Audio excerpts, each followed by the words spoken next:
Press the bell icon on the YouTube app and never miss another update.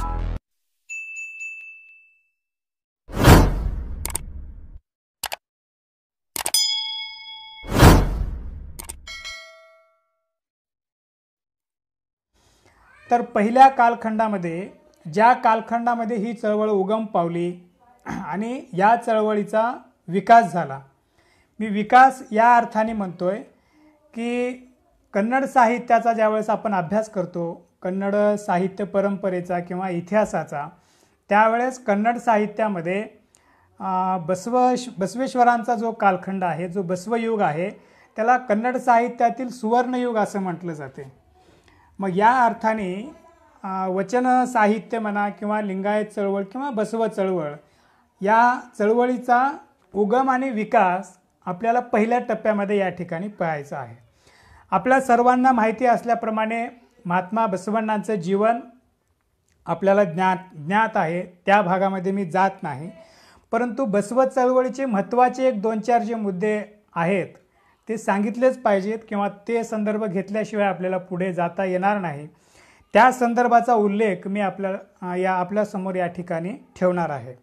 पहिल्यांदा बसव चळवळीचा उद्देश किंवा बसव चळवळ कशासाठी अस्तित्वात आली, बसव चळवळ अस्तित्वात येण्यामागची कारणं काय असतील, ह्या सगळ्याचा जर आपण ज्यावेळेस विचार करतो त्यावेळेस तत्कालीन म्हणजे मध्ययुगीन भारतातली आणि एकंदरीत जगभरातली जर आपण परिस्थिती पाहिलो, मध्ययुगीन जगाचा इतिहास ज्यावेळी आपण अभ्यासतो, जगाच्या इतिहासामध्ये मध्ययुगाचा कालखंड हा अंधकारमय युगाचा कालखंड किंवा तमोयुग या भाषेमध्ये मध्ययुगाच्या कालखंडाची गणना इतिहास तज्ज्ञांनी केलेली आपल्याला जाणवते.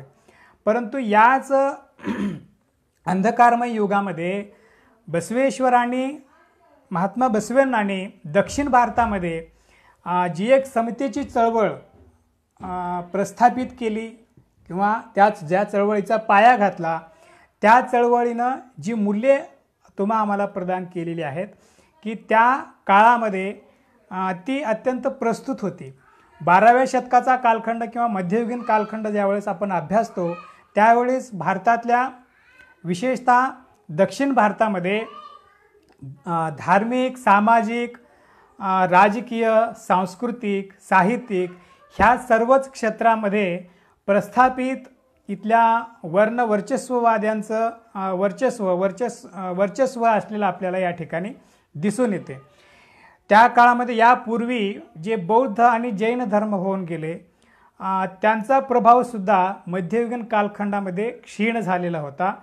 त्याच्यामुळं या चळवळीचं मूल्यमापन करताना किंवा या काळाविषयी आणि बसव चळवळीविषयी बोलताना डॉक्टर M कलबुर्गीने एक संदर्भ आपल्या साहित्यामध्ये नोंदवलेला आहे की ते असं म्हणतात की महात्मा बसवण्णांची जी काही चळवळ होती ती दक्षिण भारतातली अशी पहिली चळवळ आहे की जी स्त्री जात्यांतक परंपरेला घेऊन समताधिष्ठित विचारप्रणाली रुजवणारी आणि श्रमजीवींनी निर्माण केलेली किंवा स्थापन केलेली चळवळ म्हणजे बसव चळवळ आहे, असं एक आकलन डॉक्टर M कलबुर्गी यांनी आपल्या साहित्यातून केलेलं आहे. ते याच्याही पुढे जाऊन असं म्हणतात की दक्षिण भारतामधला पहिला जर धर्म कोणता असेल जो इथल्या श्रमिकांनी, इथल्या बहुजनांनी, इथल्या सामान्य लोकांनी सर्व स्त्री पुरुष जातभेद, वर्गभेद, वर्णभेद, लिंगभेद अशा सर्व भेदाच्या पलीकडे जाऊन फक्त समतेच्या मूल्यांवर आधारित जर पहिला धर्म दक्षिण भारतामध्ये जर कोणता निर्माण झाला असेल तर तो लिंगायत धर्म आहे. कारण बौद्ध धर्म असेल, जैन धर्म असेल, हे उत्तर भारतातले धर्म होते. त्याचं दक्षिण भारतामध्ये जरी तो धर्म आलेला असला तरी त्याचा प्रभाव फार क्षीण झालेला होता. या अर्थाने दक्षिण भारतातला पहिला समताधिष्ठित धर्म जर कोणता म्हणायचा असेल किंवा चळवळ जर आपल्याला म्हणायचं असेल ती बसव चळवळ किंवा लिंगायत धर्म चळवळ असं आपल्याला या ठिकाणी म्हणता येते. मग या चळवळीने असं नेमकं काय केलं की या चळवळीचा प्रभाव पुढील अनेक पुरोगामी परंपरावर चळवळीवर आपल्याला पडलेला दिसून येतो। तर त्याचे एक 4 मुद्दे आपल्याला मी या ठिकाणी आवर्जून सांगू इच्छितो। पहिल्यांदा महात्मा बसवेश्वरांनी काय केलं, या समाजातलं अज्ञान, अंधश्रद्धा, दारिद्र्य, गरिबी, विषमता, ह्या कर्मकांड, ह्या सगळ्या ज्या अनिष्ट रूढी परंपरा आणि समाजाचं होत असलेलं शोषण हे सगळं थांबवण्यासाठी बसवण्णांनी पहिल्यांदा या सगळ्याला एक पर्याय म्हणून त्यांनी पहिला समता मूल्यांचा पुरस्कार केलेला आपल्याला दिसून येतो। मग ती समता त्यांनी जातीमधली विषमता संपवण्यासाठी ती समता वापरली, लिंगभेद संपवण्यासाठी ती समता त्यांना अपेक्षित होती, वर्गभेद संपवण्यासाठी अपेक्षित होती। म्हणजे जेवढी विषमता या समाजामध्ये पसरलेली होती ती संपूर्ण विषमतेचं समूळ उच्चाटन करण्यासाठी बसवण्णांना या ठिकाणी समतेचं मूल्य त्यांनी जोपासलेलं किंवा त्या मूल्याची प्रतिष्ठापना केलेली आपल्याला या ठिकाणी दिसून येते। बसवण्णांच्या चळवळीमध्ये सहभागी झालेल्या लोकांचा जर आपण अभ्यास केला तत्कालीन, तर बहुतांशी म्हणजे जवळजवळ 90% जो समुदाय आहे तो क्षुद्र, अतिशूद्र आणि स्त्रिया हा जो समाजातला बहुजनवादी समाज आहे किंवा समाजातला बहुसंख्य जो बहिष्कृत समाज मानला गेला होता किंवा ज्या समाजाला व्यवस्थेनं म्हणजे इथल्या प्रस्थापित व्यवस्थेनं गावकुसा बाहेर ठेवलं होतं, ज्यांना बहिष्कृत केलं होतं किंवा त्यांचं जगणं हे जनावरासन केलं होतं, अशा समाजातले ज्यांना आपण 18 पगड जाती म्हणतो किंवा 18 आलुतेदार, 12 बलुतेदार ज्यांना म्हणतो, हे जे मुख्य विकासाच्या प्रवाहापासून जे कोसो दूर गेले होते असे सर्व प्रवाह जवळजवळ बसवण्णांच्या समतावादी आंदोलनामध्ये म्हणजे बसव चळवळीमध्ये सहभागी झालेले आपल्याला दिसून येतात। आपल्याला उदाहरणार्थ जर सांगायचं झालं, चांभार हरळय्या असेल, डोहार कक्कय्या असेल, मातंग चन्नय्या असेल, नुलिय चंदय्या आहे, वेश्या संकव्य आहे, झाडलोट करणारी सत्यका आहे, नटवरू जाती समाजातले आलम प्रभू आहेत, काश्मीरचा राजा महादेव भोपाळ आहे। ह्या सगळी जी माणसं होती ह्या चळवळीमध्ये सहभागी झाली, त्याला सगळ्यात महत्त्वाचं कारण काय होतं तर बसवण्णांनी स्वीकारलेलं समतेचं मूल्य होतं। मग त्यावेळेस त्यांनी जाती अंत करण्यासाठी जे प्रयत्न केले त्याचे 3 भाग आपल्याला या ठिकाणी सांगता येतील।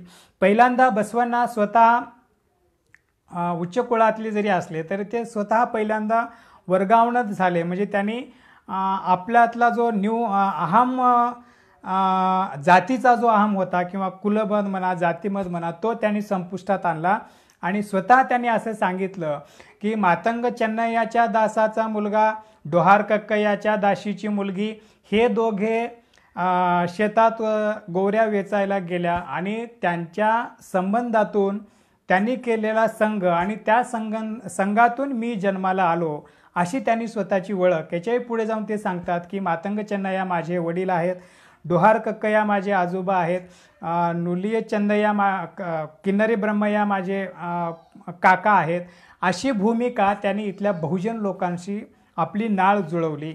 त्याच्यानंतर या सर्व समुदायामध्ये त्यांनी सहभोजन असं म्हटलं जातं की बसवकल्याणच्या महामनेमध्ये दररोज 1,96,000 लोक म्हणजे जंगम त्या ठिकाणी जेवण करत होते। याचा अर्थ असा की हे सहभोजनाची जी परंपरा होती ही बसवण्णांनी त्या ठिकाणी सुरू केली।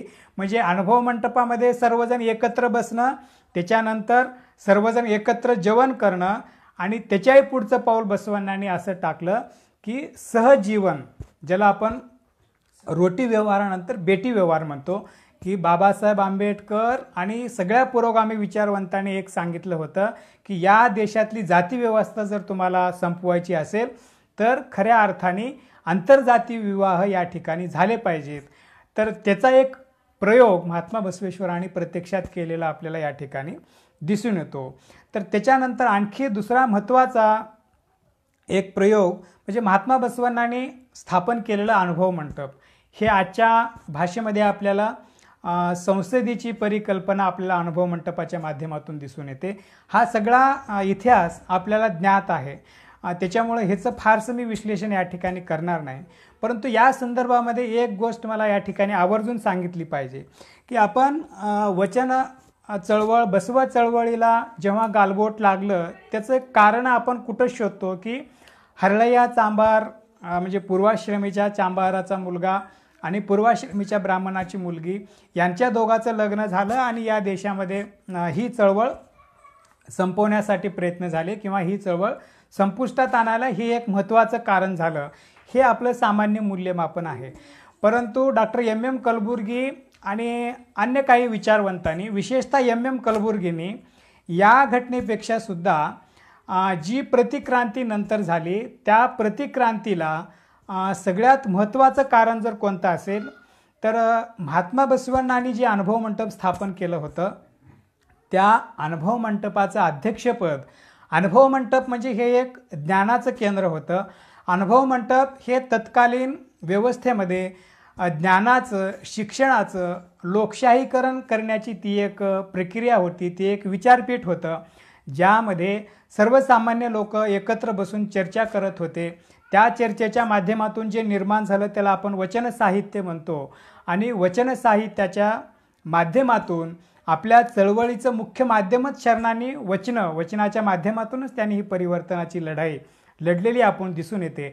आणि ह्या वचनांची निर्मिती होण्याचं केंद्र जर आपल्याला तर ते अनुभव मंडप म्हणता येते. म्हणजे अनुभव मंडप हे बसव चळवळीच्या म्हणजे ज्ञानाचे स्रोत जे म्हणतो आपण किंवा ज्ञानाची निर्मितीची प्रक्रिया करणारं जे केंद्र होतं ते अनुभव मंडप होतं.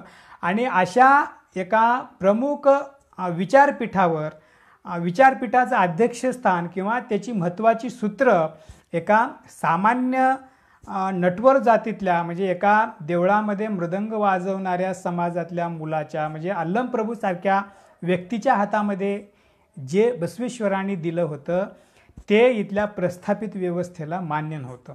दुसऱ्या अर्थाने असं आपल्याला म्हणता येईल धार्मिक बाजूने जर आपण विचार केलो अनुभव मंडप हे एक धर्मपीठ म्हणून जर आपण पाहिलं त्या दृष्टिकोनाकडं तर आजसुद्धा पीठाधीश होणं किंवा मठाधीश होणं जगद्गुरू होणं आचार्य पदवी प्राप्त करणं वेगवेगळ्या धर्माच्या क्षेत्रामध्ये हे सर्वसामान्याला इथं प्रवेश नव्हता. तर एका विशिष्ट वर्णाची मक्तेदारी या व्यवस्थेवर होती. तशा काळामध्ये महात्मा बसवेश्वरांनी एका धर्मपीठाच्या सर्वोच्च स्थानावर एका सामान्य व्यक्तीला बसवण्याचं जे धाडस केलं होतं आणि त्या विरोधामध्ये प्रस्थापितांनी विषमतावाद्यांनी केलेला जो विद्रोह होता त्या विद्रोहातूनच खऱ्या अर्थानं कल्याणच्या प्रतिक्रांतीची बीजं आपल्याला त्या ह्याच्यामध्ये दिसून येतात. हा एक धागा आपण या ठिकाणी विसरून चालणार नाही. त्याच्यानंतर पहिल्या कालखंडामधले आणखी एक महत्त्वाची गोष्ट आपल्याला वचन साहित्याची निर्मिती की ज्या वचनाने तुम्ही आम्हाला आजपर्यंत समता विचारांची एक दिशा दिलेली आपल्याला या ठिकाणी दिसून येते. ही सगळी परंपरा म्हणजे जो मी पहिला कालखंड तुम्हाला सांगतोय वचन साहित्य उगम आणि विकासाचा म्हणजे अनुभव मंडपामध्ये जवळजवळ 35 शरणींनी वचनं लिहिलेली आहेत. आपले स्वतःचे अनुभव त्यांनी वचनाच्या माध्यमातून सांगितलेले आहेत. त्याचबरोबर या वचन साहित्य निर्मितीचं सगळ्यात महत्त्वाचं वैशिष्ट्य जर कोणतं असेल तर प्रत्येक शरण जे कायक करत होते त्या कायकाची त्यांची परिभाषा त्यांच्या वचनामध्ये अभिव्यक्ती झालेली आपल्याला दिसून येते. समजा उदाहरणामध्ये जर तुम्हाला सांगायचं झालं नावाडी जो अंबिगर चौडया आहे तो अंबिगर चौडया स्वतः आपण नाव म्हणजे जहाज चालवत असताना किंवा नाव हाकत असताना जे आपल्याला अनुभव येत होते त्या भाषेमध्ये ते आपली अभिव्यक्ती त्या वचनाच्या माध्यमातून या ठिकाणी करत असलेले दिसून येतात. या ठिकाणी मला आवर्जून आणखी एक गोष्टीचा उल्लेख करावासा वाटतो की बसवेश्वरांच्या पूर्वी या देशातल्या प्रस्थापित व्यवस्थेने ज्ञानाची विभागणी अशी केली होती की शारीरिक श्रम आणि बौद्धिक श्रम ह्याची फारकत करून बौद्धिक श्रम करणाऱ्यांनी बौद्धिक अध्ययन करणाऱ्यांनी शारीरिक श्रम करायचे नाहीत आणि शारीरिक श्रम करणाऱ्यांनी ज्ञानसंपदेचा त्यांना अधिकार नव्हता. ह्याच्यामुळं झालं काय होतं की बौद्धिक जे श्रम करणारे होते त्यांच्याजवळ अनुभव नव्हता, त्यांच्याजवळ फक्त बोलकं पांडित्य होतं, शुष्क पांडित्य होतं, त्यांच्याजवळ अनुभवाची कुठलीच माहिती नव्हती. आणि जे स्वतः अनुभव घेत होते या समाजव्यवस्थेतल्या प्रत्येक दुःखाशी समरस होत होते, इथल्या समस्येशी समरस होत होते, इथल्या सर्व वातावरणाशी समरस होत होते, त्या समाज घटकाला आपले अनुभव अभिव्यक्त करण्याचं स्वातंत्र्य नव्हतं किंवा अभिव्यक्त त्यांना करताच येत नव्हतं, कारण त्यांना शिक्षणाचाच अधिकार नव्हता. म्हणजे ही जी एक दुफळी होती ती दुफळी किंवा हा दुरावा महात्मा बसवण्णांनी मिटवला आणि त्यांनी सांगितलं की बौद्धिक श्रमापेक्षाही शारीरिक श्रम हे महत्त्वाचे आहेत. शारीरिक श्रम करणाऱ्यांच्या जीवावरच बसून ऐतखाऊ लोकांनी बौद्धिक श्रम करत असतात.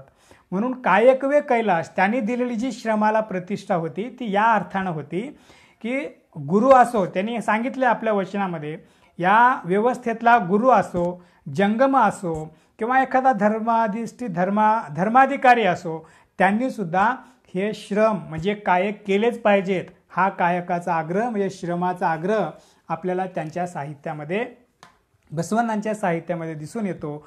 म्हणून बसवण्णांच्या पूर्वीच्या काळामध्ये जे एक शारीरिक श्रम आणि बौद्धिक श्रमाच्या माध्यमातून जी विभागणी झाली होती ती विभागणी महात्मा बसवेश्वरांनी संपुष्टात आणली.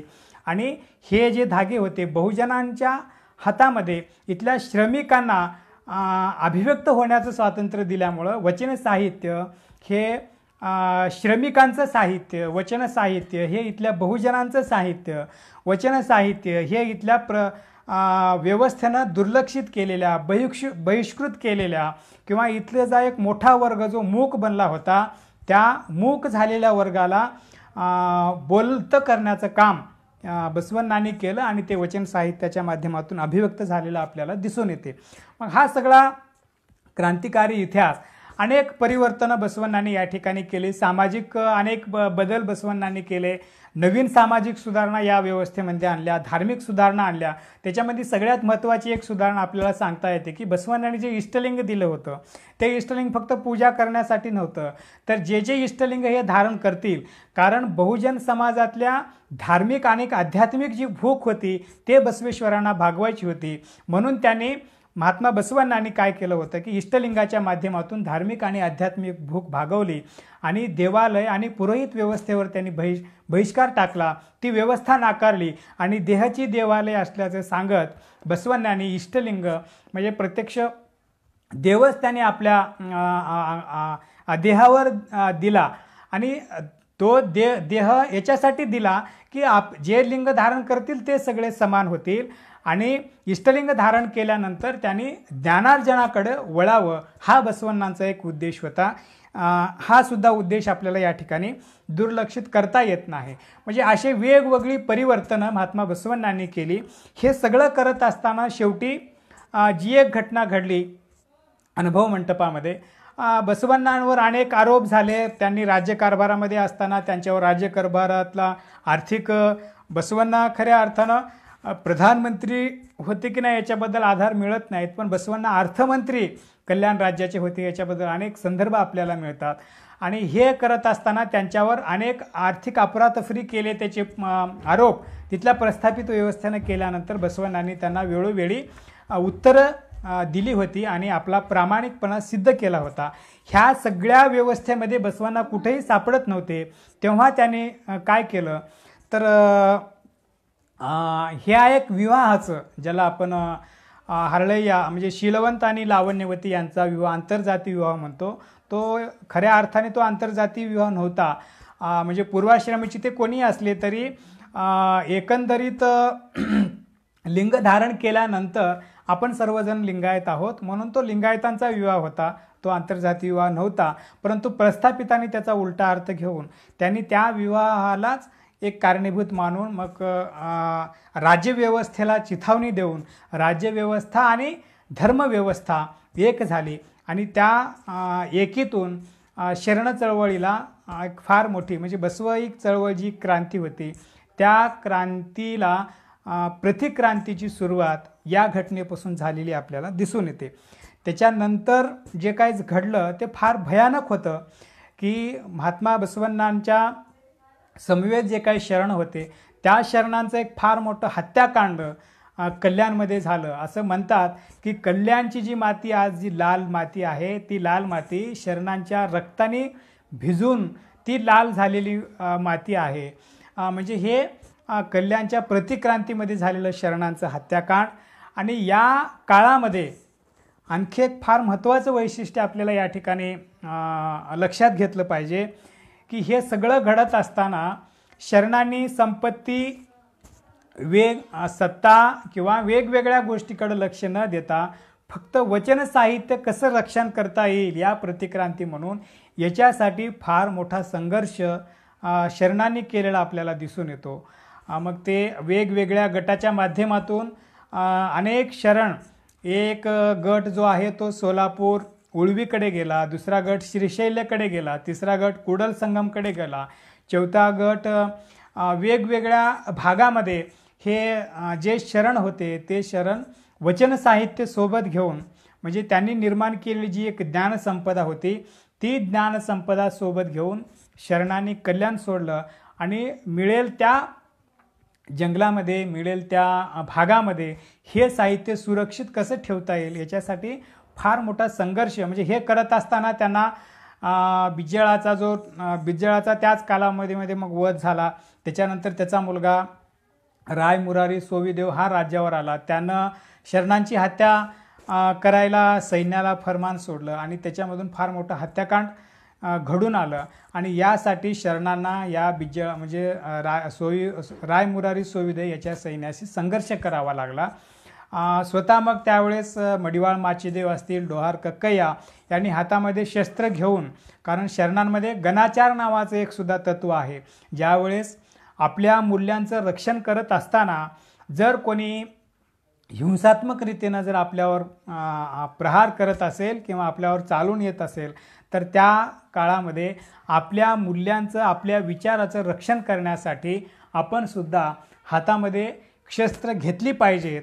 शक्यतो आपण त्याच्यामध्ये अहिंसाचं तत्व बाळगलं पाहिजे.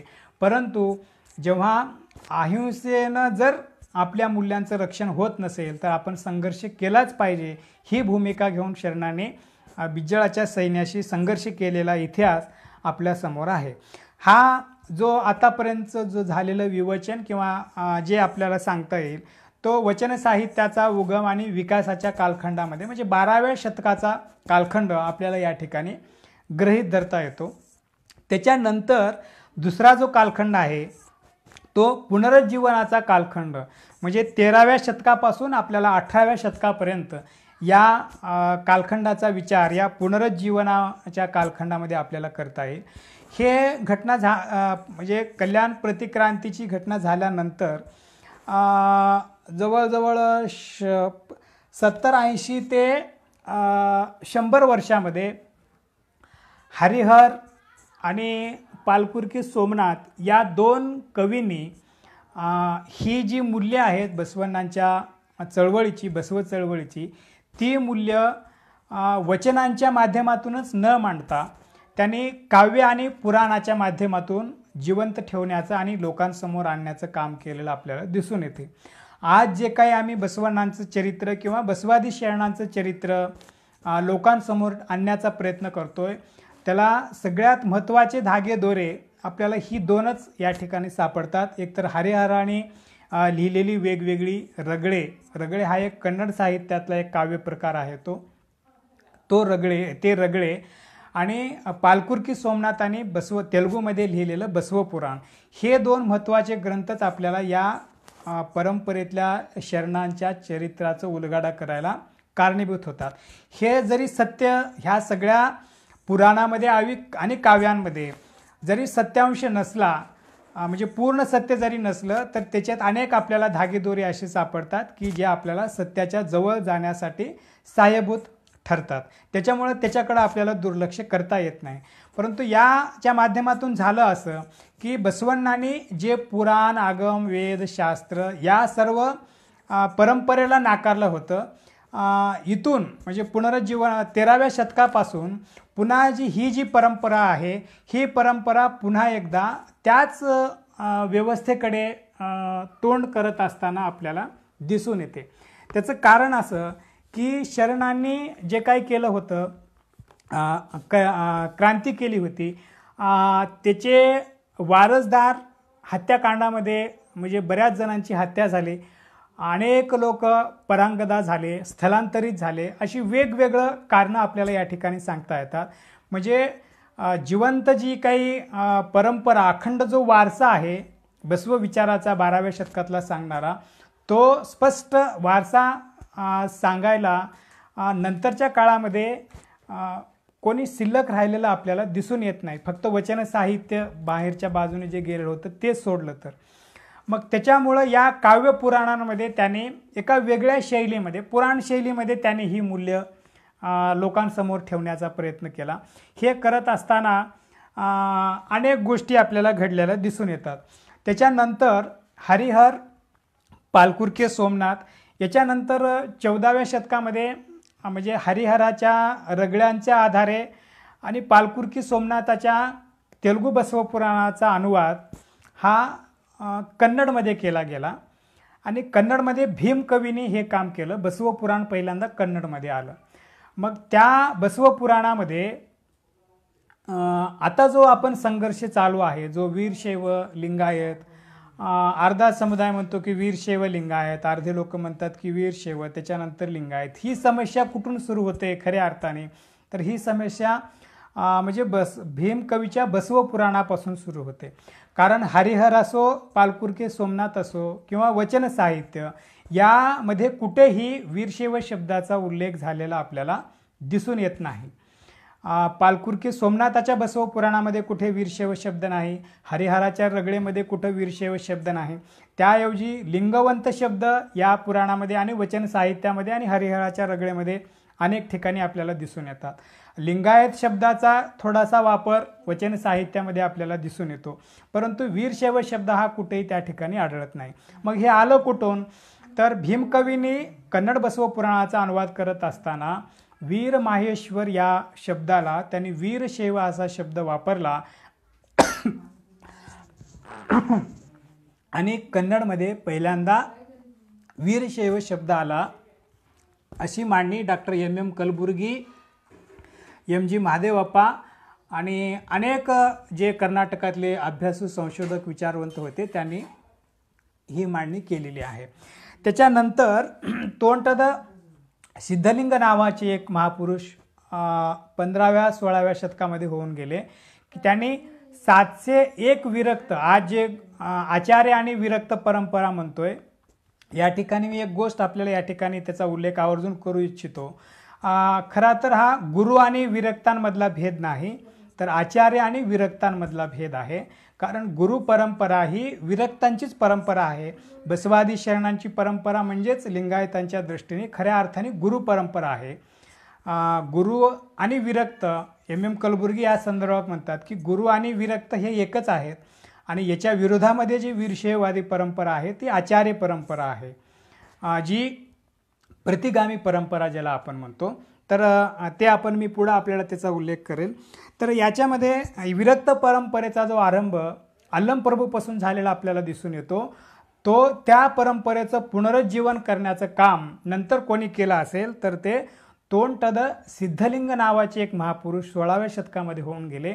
त्यांनी मग शरणांनी म्हणजे 13व-14व शतक हे वचन साहित्याच्या अज्ञातवासाचं काळ म्हणून या चळवळीच्या इतिहासामध्ये ओळखलं जातं. मग त्याच्यानंतर या चळवळीला पुनरुज्जीवित करण्याचं काम तोंटद सिद्धलिंग नावाच्या एका महापुरुषांनी केलं. त्यांनी आपल्या विचाराची 701 माणसांची फळी, ज्यांना आम्ही 701 विरक्तांची परंपरा म्हणतो, अशी 701 लोक त्यांनी आपल्यासोबत जोडली, आपल्यासोबत घेतली आणि या सगळ्यांना बसवादी शरणांच्या वचन साहित्याचं संकलन, त्याचं शोध घेणे, त्या वचन साहित्याची जी बाडं किंवा ते कुठं कुठं शरणाने नेऊन ठेवली होती ते संकलित करणं, त्याचे अनेक त्या प्रतीच्या नकल प्रती तयार करणं आणि काही वचन निर्मिती करणं, म्हणजे संकलन, संपादन आणि नवनिर्मिती अशा तिन्ही काळामध्ये या ठिकाणी वचन साहित्याचा दुसरा कालखंड, जो पुनरुज्जीवनाचा कालखंड आपण म्हणतो, तो झालेला आपल्याला या ठिकाणी दिसून येतं. परंतु या काळामध्ये झालं काय की हे जे 701 विरक्त होते त्याच्यापैकी बहुतांश हे शैव परंपरेतून, म्हणजे बसवण्णांच्या विचाराच्या प्रभावामध्ये 12व्या शतकामध्ये जे शैव परंपरेतल्या वेगवेगळ्या संप्रदायातली लोक बसव चळवळीमध्ये सहभागी झाली होती, ती लोक काही अर्धवट सहभागी झाले होते, काही पूर्ण सहभागी झाले होते. याचं एक उत्तम उदाहरण तुम्हाला आपल्याला या ठिकाणी मला सांगायला आवडेल. शिवयोगी सिद्धरामेश्वर, अल्लमप्रभू, रेवण सिद्ध आणि अन्य आणखी जे काय आणखी बरेचसे महापुरुष आहेत तत्कालीन, की जे नाथ परंपरेच्या आणि सिद्ध परंपरेतली होती, परंतु ती बसव विचाराच्या प्रभावानं पूर्णपणे त्या चळवळीमध्ये म्हणजे आपलं अस्तित्व संपुष्टात आणून, म्हणजे एखादी नदी समुद्रात गेल्यानंतर स्वतःला विसरते आणि ती समुद्रमय होते, तसाच प्रकार अल्लमप्रभू, सिद्धरामेश्वर यांच्या माध्यमातून लिंगायत चळवळीमध्ये यांचं झालेलं विलनीकरण ज्याला म्हणतो आपण किंवा सामरस्य झालेलं आपल्याला दिसून येते. परंतु आणखी एक उदाहरण मी तुम्हाला असं सांगतो की जे श्रीशैलचे पंडिताराध्य होते, ते पंडिताराध्य बसवण्णांच्या विचार ऐकून बसवण्णांच्या भेटीला निघाले होते, परंतु त्यांनी निघाल्यानंतर त्यांनी अर्ध्या रस्त्यात आल्यानंतर त्यांना अशी बातमी कळाली की बसवण्णांचं लिंगैक्य झालेलं आहे, बसवण्णांचं निधन झालेलं आहे. त्याच्यामुळं ते तिथंच थांबले आणि बसवण्णांबद्दल एक शोकगीत त्यांनी रचलेलं आहे. त्यांनी त्याच्यामध्ये बसवेश्वरांच्या क्रांतीचं, त्यांच्या बसवण्णांच्या थोरवी त्याच्यामध्ये गायलेली आहे. परंतु या घटनेनं झालं काय की जे मल्लिकार्जुन पंडिताराध्य होते ते पूर्ण शैवही राहिले नव्हते आणि ते पूर्ण लिंगायत पण झाले नव्हते. म्हणजे त्यांनी इष्टलिंगही धारण केलं होतं आणि त्यांनी जानवं पण घातलं होतं. ह्याला आपण या परिभाषेमध्ये शैव आराध्य ब्राह्मणांची जी परंपरा म्हणतो किंवा शैव आराध्य जे म्हणतो, ह्याची सुरुवात हे या ठिकाणी झालं. आणि नंतरच्या काळामध्ये ह्या विरक्तांमध्ये जे होते ते अनेक शैव आराध्य होते किंवा शैव ब्राह्मण होते. मग त्यांनी काय केलं होतं की जी ह्या क्रांतीची धग 12व्या शतकामध्ये जी बसवण्णांनी केली होती, त्या क्रांतीची धग एवढी तीव्र होती की आणि त्याच्यानंतर झालेलं हत्याकांड एवढं भयानक होतं की तीच मूल्य, तीच व्यवस्था तशाच पद्धतीनं सांगण्याचं धैर्य पुढच्या काळातल्या लोकांमध्ये नव्हतं. म्हणून त्यांनी काय केलं होतं की वेगवेगळ्या काव्याच्या माध्यमातून, पुराणाच्या माध्यमातून ही परंपरा जोपासण्याचं काम केलं. आणि तो जो काळ होता, त्या काळामध्ये संस्कृत भाषेचं वर्चस्व वाढत असलेलं आपल्याला दिसून येते. याच्यामध्ये आणखी एक गोष्ट आपल्याला या ठिकाणी लक्षात घेतली पाहिजे की 15व 16वं जे शतक आहे किंवा 17वं जे शतक आहे, त्या काळामध्ये असा एक धर्म व्यवस्थेमध्ये अशी एक चढाओढ लागली होती की ज्या धर्माचं साहित्य संस्कृत भाषेमध्ये असेल तो धर्म श्रेष्ठ आहे किंवा तो धर्म पुरातन आहे, प्राचीन आहे, अशी एक स्पर्धा त्या काळामध्ये लागली होती. मग या स्पर्धेमध्ये टिकण्यासाठी फार लक्षपूर्वक आपण ऐकायला पाहिजे की या स्पर्धेमध्ये टिकण्यासाठी जे आमचं नव्हतं, म्हणजे बसवण्णांनी काय केलं होतं, संस्कृत भाषेला पर्याय, देवभाषेला पर्याय, ती जेवभाषा समजली जात होती, त्या संस्कृत भाषेला म्हणजे नाकारून त्यांनी जनभाषा, लोकभाषा, कन्नड भाषेमध्ये साहित्य निर्मिती केली होती. परंतु त्याच्या उलट नंतर काय घडत गेलं की त्या लोकांना आपल्या परंपरेचं श्रेष्ठत्व, आपल्या परंपरेचं वर्चस्व दाखवण्यासाठी नंतरच्या काळातल्या या परंपरेतल्या लोकांनी आपलं साहित्य संस्कृतमध्ये निर्माण करण्याचं काम या ठिकाणी झालेलं आहे.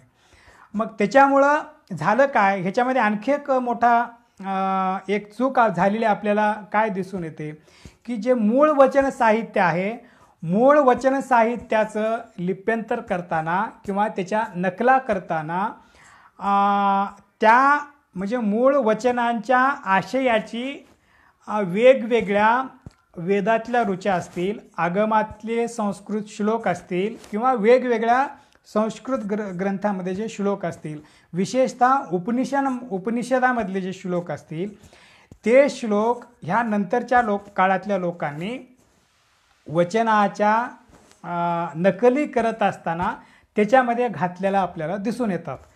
कारण मूळ वचन एक उदाहरण म्हणूनही आपल्याला सांगता येते, मूळ वचन ही लोकभाषेमध्ये सहज सोप्या भाषेमध्ये आणि जनभाषेमध्ये त्यांनी लिहिलेले आहेत. त्याच्यामुळं ते संस्कृत श्लोकांचं उदाहरण देणं किंवा वचनामध्ये संस्कृत श्लोक वापरणं हे म्हणजे ते शक्य नव्हतं आणि ते योग्य पण नव्हतं. ते शरणांनी केलेलंच नाही. परंतु आज जे वचनामध्ये आम्हाला संस्कृत श्लोक जे आढळतात ती ही नंतरच्या काळात झालेली प्रक्षिप्तता आहे. हे आपल्याला संशोधनाअंती किंवा याच्या वेगवेगळ्या संशोधनानंतर आपल्याला हे सांगता येते. मग नंतर म्हणजे ह्या काळामध्ये झालं काय की बसवण्णांनी जे जे नाकारलं होतं म्हणजे जाती नाकारल्या होत्या, या काळामध्ये पुन्हा शरण परंपरेमध्ये वेगवेगळ्या जाती निर्माण झाल्या. बसवण्णांच्या अनुभव मंडपामध्ये सर्व जाती धर्मातले शरण त्या ठिकाणी होते. परंतु नंतरच्या काळामध्ये 701 विरक्तांची जी परंपरा होते त्याच्यामध्ये फार कमी बहुजन परंपरेतली लोक कदाचित नसतीलच म्हणता यावं. अशा पद्धतीनं आपल्याला या म्हणजे ही परंपरा नंतरच्या काळामध्ये पुन्हा जातीवादाकडं पुन्हा विषमतेकडं होत असलेली आपल्याला दिसून येते. म्हणून 12व्या शतकातल्या 15 शरणींच्या नंतर म्हणजे स्त्रियांच्या नंतर ह्या 101 विरक्तांमध्ये एकही महिला शरणी आपल्याला दिसून येत नाही. म्हणजे इथं पुन्हा लिंगभेद पुन्हा जातीभेद हे सगळे ज्या शरण धर्माने लिंगायत धर्माने ही सगळी व्यवस्था नाकारली त्या सगळ्या व्यवस्थेला मुठमाती देत पुढं हे या ठिकाणी निर्माण झालं. आणखी एक गोष्ट आता जी आम्हाला समस्या सतावती आहे की सिद्धांत शिखामणी असेल आणि पंचाचार्य चतुराचार्य आचार्य परंपरा. सुरुवातीला हे आचार्यच होते, चतुराचार्य होते, 4च पीठं होती. ही अशी होती कारण शंकराचार्यांनी त्या काळामध्ये 4च पीठं निर्माण केली होती. त्यांच्या व्यवस्थेला समांतर म्हणून या वीरशैववादी आचार्य परंपरेने 4च पीठं निर्माण केली, जी बाळेहुन्नूर रंभापुरी पीठ, उज्जैनी पीठ, श्रीशैल्याचं पीठ आणि केदार हे 4 पीठं सुरुवातीच्या काळामध्ये म्हणजे 16व्या शतकाच्या काळामध्ये निर्माण झालेले आपल्याला दिसून येतात. हे आता सांगून घेतात की आम्ही युगापासून आहोत, युगाच्या आरंभापासून आहोत. हे तो विषय वेगळा आहे, त्याच्याविषयी आपण स्वतंत्र किंवा नंतरच्या ह्याच्यामध्ये बोलता येईल. म्हणजे ही या ठिकाणी ही परंपरा सुरू झालेली आपल्याला दिसून येते. मग या काळामध्ये त्यांनी काय केलं की संस्कृत ग्रंथ हे जर संस्कृत भाषेमध्ये श्रेष्ठत्व मिळत असेल तर मग त्यांनी आपल्या धर्माचं नाव वीरशैव केलं आणि त्या धर्माचं धर्मग्रंथ म्हणून त्यांनी संस्कृतमध्ये अनेक आगम उपनिषद या सगळ्यांतल्या ओव्याचं संकलन करून सिद्धांत शिखामणी नावाचा एक स्वतंत्र वेगळा ग्रंथ जो 15व्या-16व्या शतकाच्या नंतरच्या काळामध्ये तो संकलित केलेला ग्रंथ आहे, तो ग्रंथ या ठिकाणी पुढे आलेला आहे.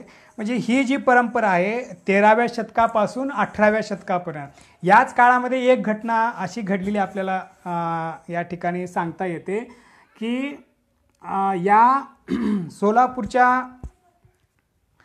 मल्लप्पा वारद नावाचे एक फार मोठे श्रीमंत व्यक्ती या समाजात म्हणजे लिंगायत समाजाचे होते.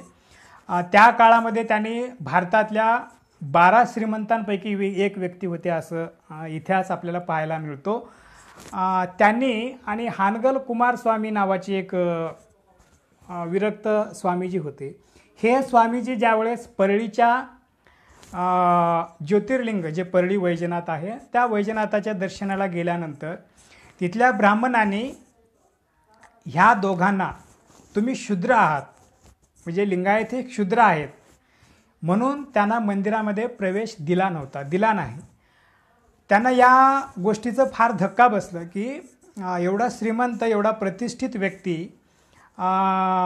मला जर मंदिरामध्ये प्रवेश नसेल आणि आपल्या धर्मातल्या एका धर्मगुरूला जर या शिवालयामध्ये प्रवेश नसेल तर सामान्य लोकांची काय अवस्था असेल हे त्याने विचार करून नंतरच्या काळामध्ये आपलं जे साहित्य आहे ते संस्कृत भाषेमध्ये आणण्याचा फार मोठा प्रयत्न त्यांनी केला आणि त्या माध्यमातून सोलापूरमध्ये काशीतले अनेक विद्वान ब्राह्मणांना त्यांनी बोलवून लिंगी ब्राह्मण वीरशैव ग्रंथमाला नावाची ग्रंथमाला सुरू केली आणि त्या ग्रंथमालेच्या अंतर्गत सुमारे 80 ग्रंथ त्यांनी संस्कृतमध्ये लिहून घेतले आणि ह्या लिंगायत विचारधारेचं वीरशैवीकरण ह्या घटनेमुळे झालेलं किंवा ह्याच्या पद्धतीनं झालेलं आपल्याला दिसून येते. ही झाली पुनरुज्जीवनाची दुसरा कालखंड आपल्याला या ठिकाणी म्हणता येतो. त्याच्यानंतर तिसरा कालखंड आपल्याला जो आधुनिक कालखंड म्हणून विचार करावा लागतो, तो कालखंड डॉक्टर फोगू हळकट्टी यांच्यापासून तर डॉक्टर MM कलबुर्गी आणि सद्यस्थितीमध्ये आपण MM कलबुर्गीच्या नंतरचा काळ या ठिकाणी पाहणार आहोत. तर ह्या सगळा काळ झाल्यानंतर म्हणजे ही सगळी जी प्रक्रिया आहे ती 13व्या शतकापासून 18व्या शतकापर्यंत घडत गेली. 19व्या शतकामध्ये डॉक्टर फोगू हळकट्टी हे एक वकिली व्यवसाय करणारे व्यक्ती होते. त्यांनी म्हणजे त्यांच्याबद्दल असं सांगितलं जातं की त्यांनी एका खटल्याचा निकालाच्या संदर्भात किंवा खटल्याच्या संदर्भात चर्चा करण्यासाठी आपल्या एका काइंट जे म्हणतो आपण जे आरोपी म्हणता येईल किंवा जे त्यांच्याकडे आले होते त्यांची केस दाखल करण्यासाठी त्यांच्या घरी गेलेले असताना, त्यांचं नावसुद्धा आहे मला आता आठवत नाही, त्या व्यक्तीच्या घरी गेल्यानंतर त्यांना त्या घरामध्ये गावातली सगळी लोक एका भिंतीला येऊन दर्शन करत असलेली हळकट्टींच्या नजरेला पडली. त्यावेळेस हळकट्टींनी त्या घरातल्या घरमालकाला विचारलं की ही लोक इथं येऊन का म्हणजे काय आहे नेमकं इथं. तर त्यावेळेस ही आमच्या घरातली वर्षानुवर्षाची परंपरा आहे, त्याच्याबद्दल मला काही माहिती नाही, इथं काहीतरी एक शक्तीचा वास आहे, देवाचा वास आहे असं आमच्या वडिलांनी सांगितलेलं आहे, असं एक विधान त्या घरमालकाकडून त्यांना ऐकायला मिळते. या गोष्टीचं त्यांना कुतूहल आणि आश्चर्य वाटतं की ह्या भिंतीमध्ये नेमकं काय असेल. त्यावेळेस हळकट्टी त्यांना असे सांगतात, हे भिंत पाडायची मला परवानगी द्याल काय, हे भिंत पाडून पुन्हा बांधून द्यायचे वाटलं तर खर्च मी तुम्हाला देईन, परंतु ही भिंत पाडायची मला परवानगी द्या. आणि हे भिंत पाडल्यानंतर त्याच्यामध्ये त्याला वचन साहित्याचे जे गठ्ठे लिहिलेले होते ते गठ्ठे त्या ठिकाणी त्यांना सापडतात. ते काढल्यानंतर ज्यावेळेस ते हळकट्टी ज्यावेळेस ते वाचतात ते वाचनानंतर त्याच्यामध्ये जी मूल्य वचन साहित्यामध्ये असलेली जी मूल्य पाहिल्यानंतर हळकट्टींना फार मोठं आश्चर्य वाटतं की एवढं क्रांतिकारी आणि समाजाचं परिवर्तन करणाऱ्या विचार या साहित्यामध्ये असल्यानं हे साहित्य इतकी वर्ष अशा पद्धतीनं का दडवलं गेलेलं आहे. त्याच्यानंतर मग ते आपलं संपूर्ण आयुष्य वकिली व्यवसायाला राजीनामा देऊन संपूर्ण आयुष्य वचन संशोधनामध्ये ते घालवतात आणि त्याच्यानंतर त्यांना वचन संशोधन पितामह याच अर्थाने म्हटलं जातं की त्यांनी अशा सगळ्या वचनांचं संकलन करून त्याचं संपादन आणि परिष्करण करण्याचं एक फार मोठं काम, म्हणजे आज एखादं विश्वविद्यालय जेवढं काम करू शकत नाही तेवढं काम एकट्या हळकट्टीने अहोरात्र या ठिकाणी त्यांनी केलेलं दिसून येते. त्यांनी 1921 का 23 थोडासा संशय आहे मला, या काळामध्ये वचनशास्त्रसार नावाचा एक पहिला ग्रंथ त्याने संपादित केला. त्याच्याबद्दलची एक घटना पण आहे, म्हणजे मला वाटते वेळ होत चालला ते सविस्तर या ठिकाणी सांगणं कदाचित योग्य होणार नाही, पण थोडासा उल्लेख मी त्याचा करून जातो की त्या काळामध्ये आपल्याकडं आणखी मुद्रण व्यवस्था आली नव्हती, ब्रिटिशांची राजवट या ठिकाणी होती आणि त्यांनी ख्रिश्चन आपल्या मशिनरी ज्या ख्रिश्चन मशिनरी होत्या, ख्रिश्चन धर्माचा प्रचार करण्यासाठी मिशनरी या ठिकाणी काम करत होत्या, त्यांच्याकडं मुद्रण व्यवस्था म्हणजे आलेली होती.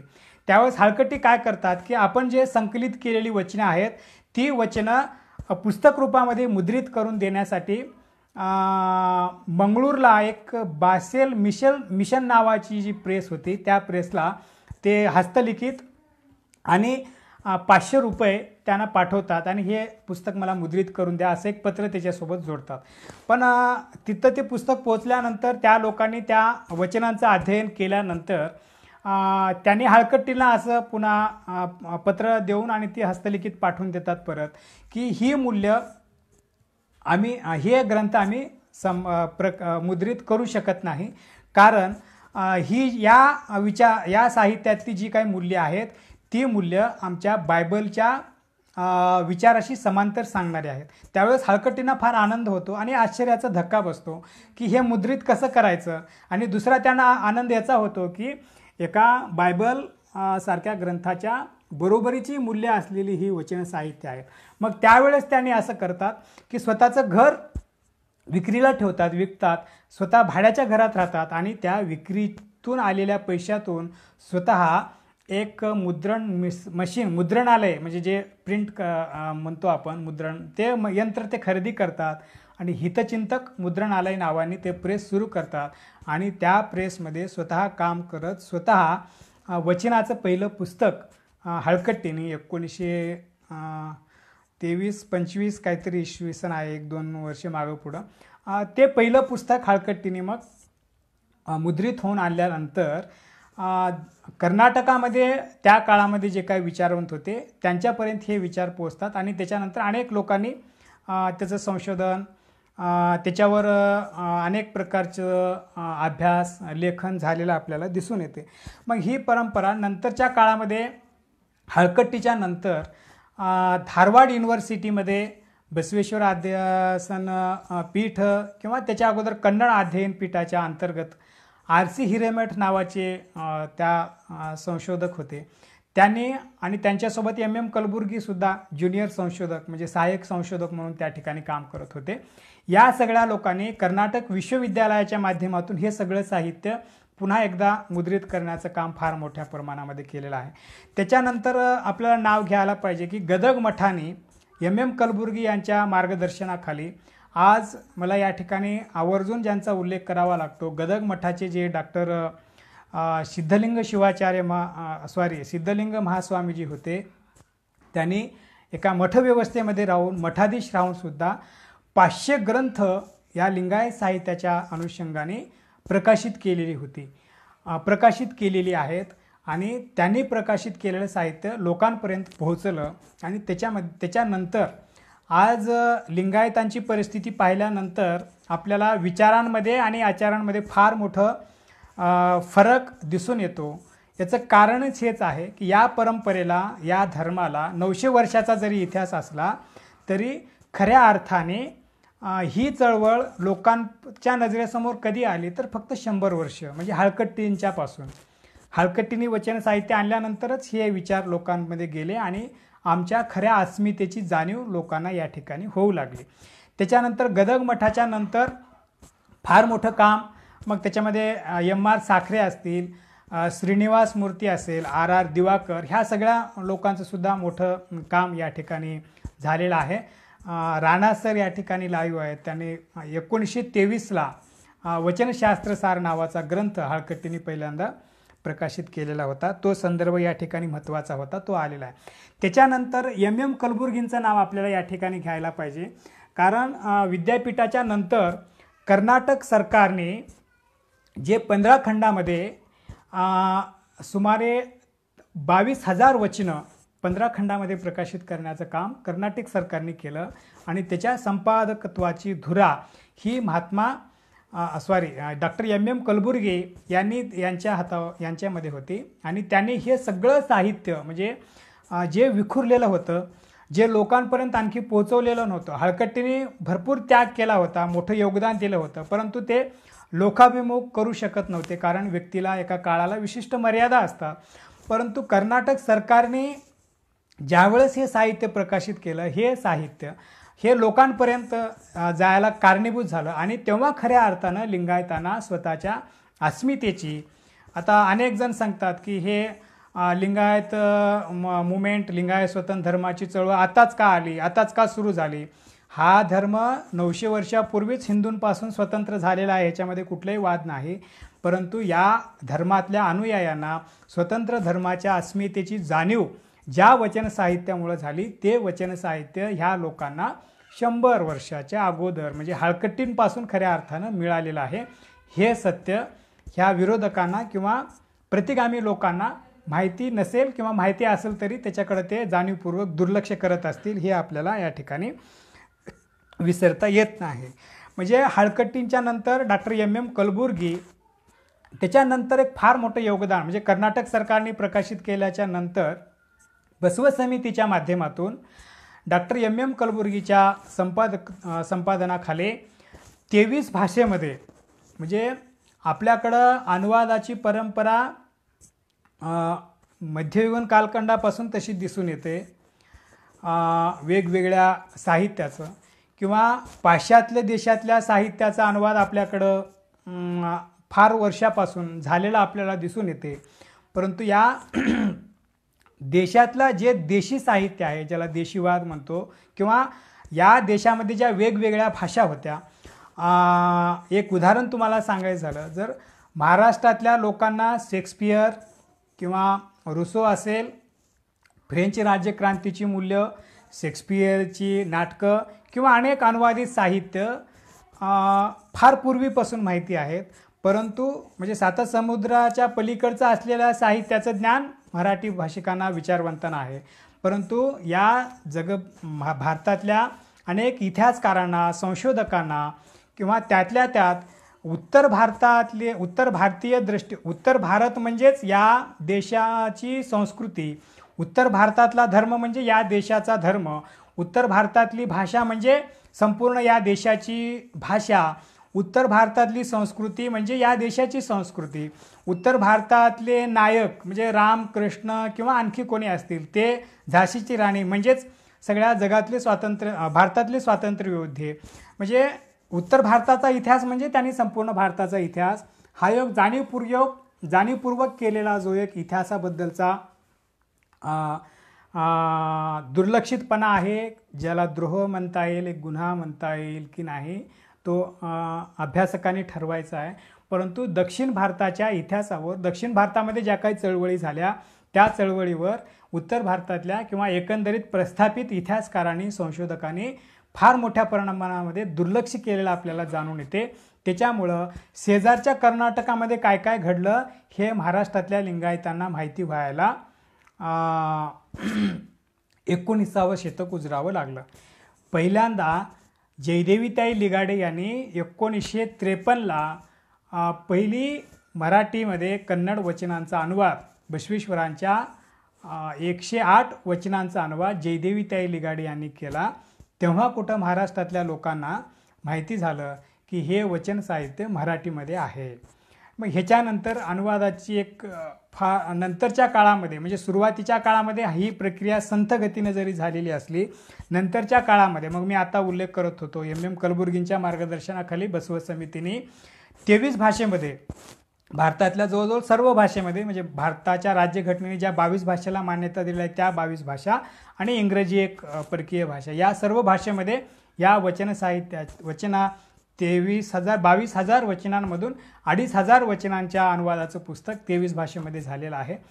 त्याच्यानंतर या सर्व प्रक्रियेमध्ये सगळ्यात महत्त्वाचं योगदान आपल्या महाराष्ट्रातल्या चळवळीच्या दृष्टीने घ्यायचं झालं तर ते महाराष्ट्र बसव परिषदेचं, जे भालकी मठाच्या पूज्य डॉक्टर बसवलिंग पट्टदेवरू आप्पाजींच्या मार्गदर्शनाखाली कार्य करते, त्या परिषदेचं योगदान आपल्याला लक्षात घ्यावं लागेल की या परिषदेने, या मठाने 2007ला या बसव परिषदेची स्थापना झाली आणि त्यापासून म्हणजे 2007 आता म्हणतो जो 15-16 वर्षाचा, 13-14 वर्षाचा कालखंड, या कालखंडामध्ये 150हून अधिक ग्रंथ, जे मौलिक ग्रंथ होती ते ग्रंथ मराठीमध्ये त्यांनी आणले आणि फक्त ग्रंथ प्रकाशित करून ते थांबले नाहीत, तर त्यांनी लोकांपर्यंत हे वचन साहित्य पोहोचवलं. बसव संदेश यात्रेच्या माध्यमातून म्हणा किंवा वेगवेगळ्या बसव संमेलनं घेण्याच्या माध्यमातून, अनुभव मंडप परीक्षेच्या माध्यमातून, वचनग्रंथ दिंडीच्या माध्यमातून, अशा वेगवेगळ्या उपक्रमाच्या माध्यमातून हे साहित्य लोकांमध्ये जायला सुरुवात केलं. त्याच्यापेक्षा महत्त्वाचं, महाराष्ट्रामध्ये जे काही विचारवंत आहेत, पुरोगामी विचारवंत, त्या विचारवंतांच्या घरापर्यंत त्यांना भेट स्वरूपामध्ये हे ग्रंथ पाठवण्याची आणि देण्याची एक व्यवस्था या आप्पाजींनी या ठिकाणी केली. त्यामुळं महाराष्ट्रातल्या पुरोगामी चळवळीतल्या अनेक त्यांच्यापर्यंत पोहोचलेला आपल्याला दिसून येते आणि अनेक ज्या पुरोगामी चळवळी आहेत, ज्या संघटना आहेत, त्या या आज बसव विचार चळवळीशी, लिंगायत धर्म चळवळीशी या ठिकाणी एकरूप होत असताना किंवा त्याच्यामध्ये सहभागी होत असताना दिसून येतं. या प्रक्रियेमध्ये सगळ्यात महत्त्वाची एक घटना आपल्याला या ठिकाणी, ज्याचा उल्लेख या ठिकाणी करावा लागेल, तो उल्लेख करून मी सद्यस्थितीवर या ठिकाणी येणार आहे. तर ती म्हणजे लिंगायत स्वतंत्र धर्म जी चळवळ आहे ती काही लोक आरोप करतात की ही चळवळ काँग्रेसची चाल होती किंवा वेगवेगळे आरोप या ठिकाणी होतात, परंतु हे सगळं काही सत्य नाही. या चळवळीची सुरुवात स्वातंत्र्याच्या पूर्वीपासून झालेली पुरावे आपल्याला या ठिकाणी उपलब्ध आहेत. आणि हे कोणत्याही राजकीय प्रेरित किंवा ह्याच्या उद्देशाने झालेले नाही. वचन साहित्य आमच्या घराघरात पोहोचल्यामुळं आमच्यामध्ये स्वतःच्या अस्मितेची जाणीव झाली आणि त्याच्यातून या लिंगायत स्वतंत्र धर्म चळवळीचा किंवा या आंदोलनाचा उगम झाला.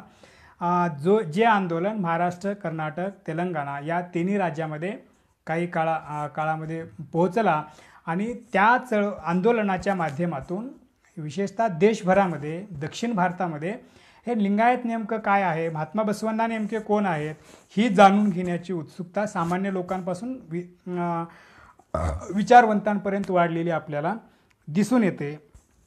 तर हे एक चळवळीचं फार मोठं यश आपल्याला या ठिकाणी दिसून येते. म्हणजे आतापर्यंत मी 3 कालखंडामध्ये म्हणजे उगम आणि विकासाचा कालखंड, पुनरुज्जीवनाचा कालखंड आणि आधुनिक किंवा ज्याला आपण उन्नत अवस्थेचा कालखंड म्हणता येईल, अशा 3 कालखंडामध्ये या चळवळीचा इतिहास मी आपल्यासमोर या ठिकाणी सांगण्याचा प्रयत्न केलेला आहे. त्याच्यानंतर सद्यस्थिती या ठिकाणी मी थोडक्यात सांगायला प्रयत्न करतो, कारण बराच वेळ या ठिकाणी झालेला आहे. आशिष सरांना विनंती करतो की त्यांनी वेळ आणखी म्हणजे किती आहे मला सांगितलं तर त्या पद्धतीनं मला पुढचा विषय या ठिकाणी मांडता येईल. त्यांनी तसं मला सूचना द्यावी. सद्यस्थितीचा जर आपल्याला विचार करायचा झाला या चळवळीचा, तर ही जी चळवळ आहे ही चळवळ अत्यंत महत्त्वाच्या टप्प्यावर आज उभी असलेली या ठिकाणी दिसून येते. कारण लिंगायत विचारधारेचं जे वीरशैवीकरण झालेलं होतं त्या वीरशैवीकरणाचं पुन्हा लिंगायतीकरण करण्याची प्रक्रियेला खऱ्या अर्थानं आता सुरुवात झालेली आहे. म्हणजे MM कलबुर्गीपासून ही सुरुवात झालेली आपल्याला दिसून येते. पहिल्यांदा MM कलबुर्गींचं योगदान या अर्थाने मोठं आहे की लिंगायत वीरशैव दोन्ही एकच आहेत किंवा याच्यापूर्वी लिंगायत म्हणजेच हे हिंदू धर्माचा जो भाग आहे, ही जी मांडणी या काळापूर्वी होत होती त्या मांडणीला संशोधनात्मक एक भक्कम आधार देण्याचं काम MM कलबुर्गी आणि त्याच्यानंतरच्या त्यांच्या साहित्यिक मांदियाळींनी, विचारवंतांनी केलेलं आहे. म्हणून ही चळवळ या ठिकाणी तेव्हा MM कलबुर्गी आणि याच्यापूर्वीसुद्धा एक उल्लेख या ठिकाणी आवर्जून करायला पाहिजे, तो म्हणजे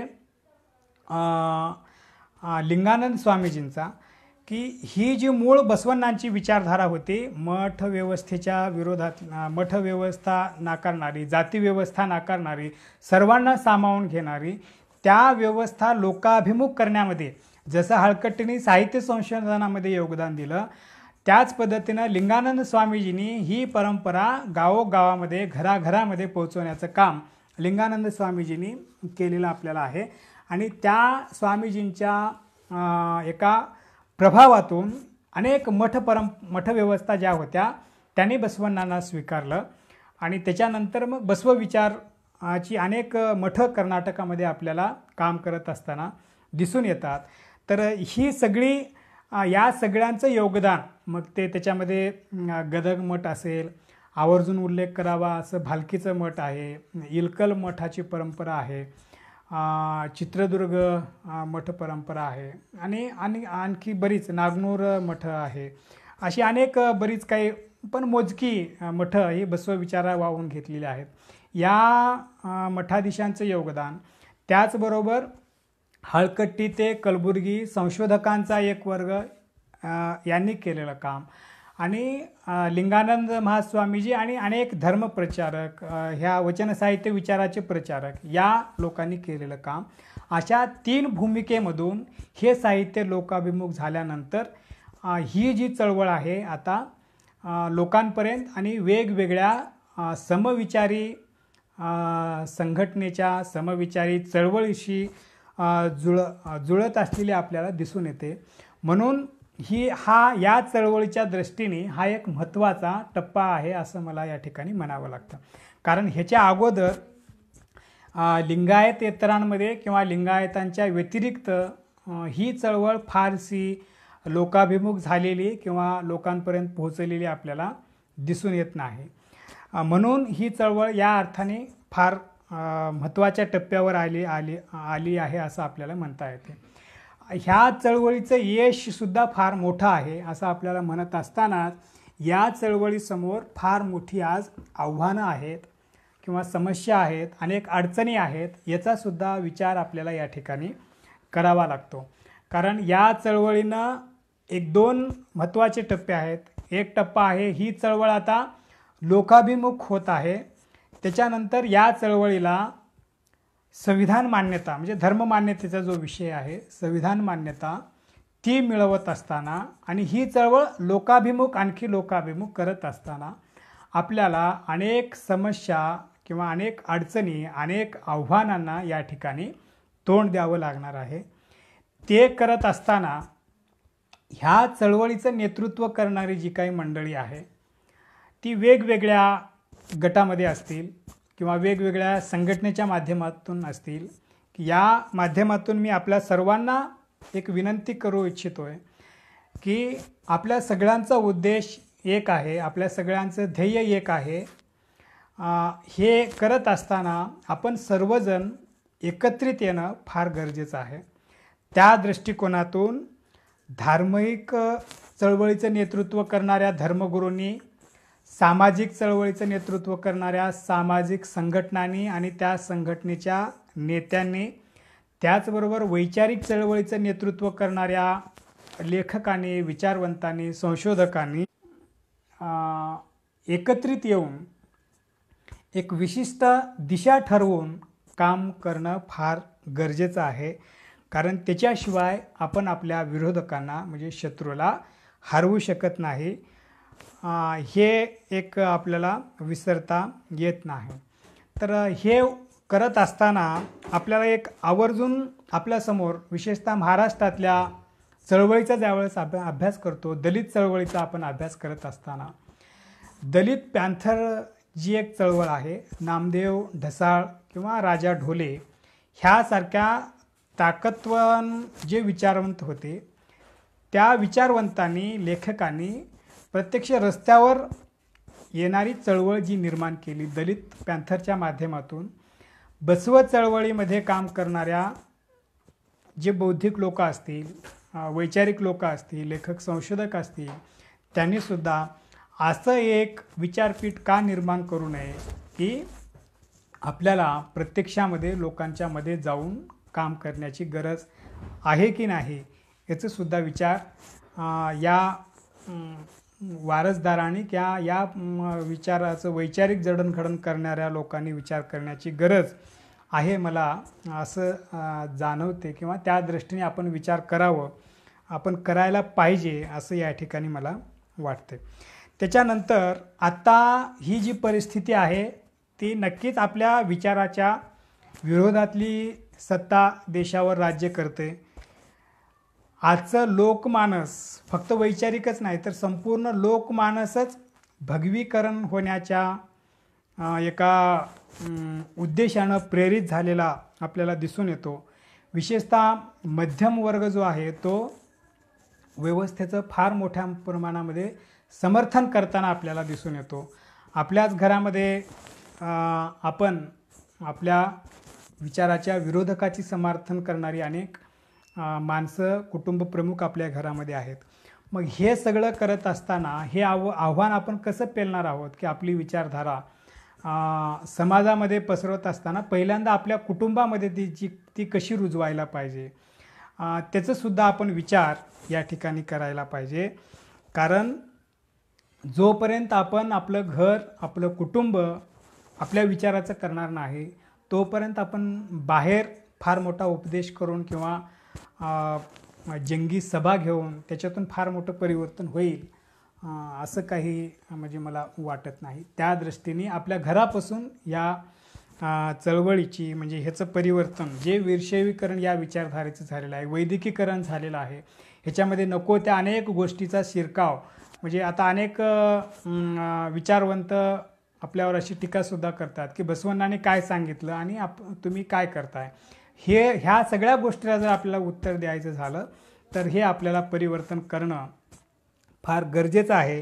त्या दृष्टीनं आपण विचार करायला पाहिजे. म्हणजे या विचारातल्या वैचारिक नेतृत्वाने, सामाजिक नेतृत्वाने आणि धार्मिक नेतृत्वाने परस्परामध्ये असलेले जे काही स्वार्थ असेल, मतभिन्नता असेल किंवा प्रतिष्ठेची हाव, स्वार्थ, कीर्ती ह्या किंवा पैसा ह्या सगळ्यांसाठी म्हणजे दलित चळवळीचं नंतर काय झालं हे आपल्यासमोर आहे किंवा वेगवेगळ्या चळवळी कशा अपयशी झाल्या हे त्याच्यामध्ये हे लिंगायत चळवळसुद्धा कारणीभूत आहे आणि त्याच्यातलीच बहुतांश कारणं ह्या चळवळ अपयशी होण्यामध्ये सुद्धा आहेत.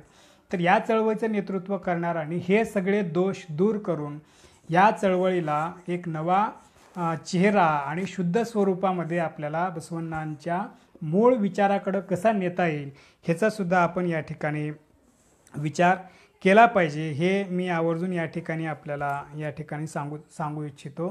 त्याच्यानंतर आपल्याला आणखी एक मोठी एक समस्या काय आहे तर आपल्याला दोन शत्रू आहेत.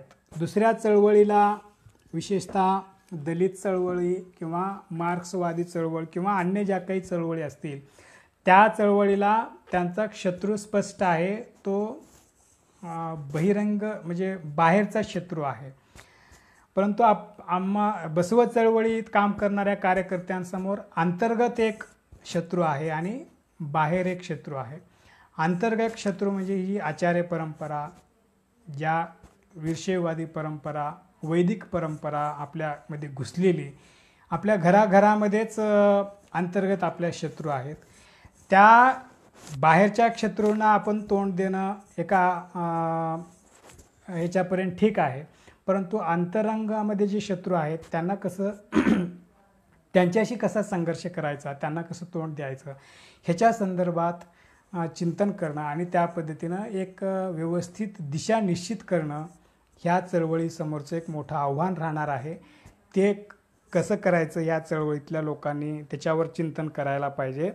आणि त्याच्यानंतर आपला शत्रू या ठिकाणी आपण ठरवायला पाहिजे की आपला शत्रू नेमका कोण आहे आणि आपण कोणासोबत काम करतोय. हे जर दोन आपल्याला साध्य करता आल्या म्हणजे अंतर्गत शत्रूला कसं सामोरं जायचं आणि बाहेरच्या शत्रूला कसं सामोरं जायचं हे जर आपल्याला करता आलं आणि या दृष्टीने जर आपल्याला काही निश्चित दिशा ठरवता आली तर खऱ्या अर्थाने पुढच्या आपल्या चळवळीचं यश आपल्या या दोन ह्याच्यावर अवलंबून राहणार आहे. त्या दृष्टीने या चळवळीत काम करणाऱ्या लोकांनी विचार करावा, चिंतन करावं आणि एक निश्चित दिशा ठरवावी असं आपल्याला मी या ठिकाणी आवर्जून आपल्याला सांगू इच्छितो. आणि मला या सगळ्या जडणघडणीमध्ये माझ्या पाठीशी उभं राहून मला प्रेरणा देत राहणारे सन्माननीय बाळासाहेब पाटील कोल्हापूर आणि अनेक या चळवळीत काम करणारी अनेक मोठी माणसं आहेत. मी सगळ्यांचं नाव या ठिकाणी घेणं मला शक्य नाही. अनेक चळवळीत काम करणारी माणसंसुद्धा मार्गदर्शक आहेत, प्रेरणास्रोत आहेत. त्या सर्वांचं या ठिकाणी मी मनपूर्वक आभार व्यक्त करतो. आणि मला जे काही या ठिकाणी आपल्यासमोर सांगणं शक्य आहे किंवा मला झालेलं जे काही आकलन या चळवळीचं आहे ते मी आपल्यासमोर या ठिकाणी मांडण्याचा प्रयत्न केलेला आहे. याच्यामध्ये अनेक प्रकारच्या उणिवा किंवा अपूर्णत्व राहण्याची शक्यता आहे, कारण मी काही पूर्ण ह्याचा चळवळीचा अभ्यास केलेला किंवा संशोधक वगैरे असं काही नाही. एक सामान्य कार्यकर्ता आहे. गेल्या 10 वर्षापासून या चळवळीमध्ये एक सामान्य कार्यकर्ता म्हणून काम करतो आहे आणि तोच अनुभव आणि त्या दृष्टीने एक कार्यकर्ता म्हणून मला झालेलं जे काही आकलन आहे ते मी आपल्यासमोर या ठिकाणी ठेवण्याचा प्रयत्न केलेला आहे. डॉक्टर अशोक राणा असतील किंवा अनेक महाराष्ट्रातली दिग्गज विचारवंत मंडळी हे माझे तोडके मोडके बोल या ठिकाणी त्यांनी ऐकलेले आहेत. त्या सगळ्यांना मी या ठिकाणी शरणार्थी